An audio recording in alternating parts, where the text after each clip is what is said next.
Bueno, fue un tratamiento muy limpio en cuanto a tratar al cuerpo, que primera vez que lo veo, nunca lo había visto.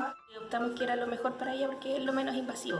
Fue algo, como describirlo, tranquilizante, muy respetuoso, fueron con mi mamá y no fue nada traumante ni nada, al contrario, fue todo muy dentro de un ambiente de respeto, que fue lo mejor de todo.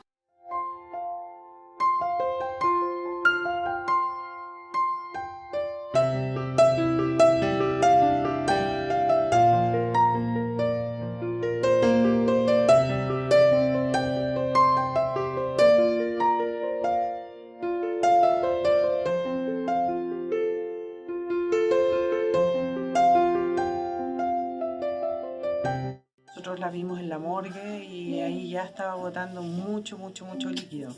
Y después de haber hecho los masajes, más el alcohol y más los filtros, eso fue disminuyendo hasta quedar su cuerpo cero, sin irrigaciones de fluido. 100% conforme y 100% recomendable. Cuando se nos ofreció, optamos por él porque queríamos nosotros para él, en el fondo.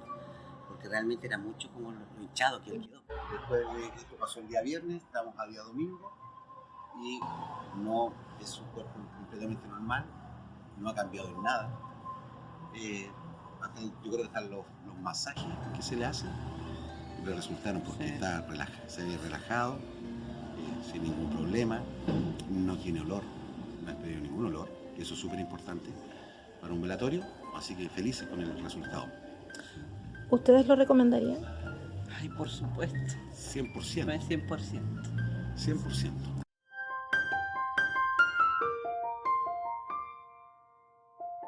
Que la veo y la sigo viendo igual como me la dejaron. Fue con una naturalidad tan increíble. Quedan como angelitos más que nada las personas que se van, porque es todo natural. Se lo recomiendo de verdad al producto porque vale la pena.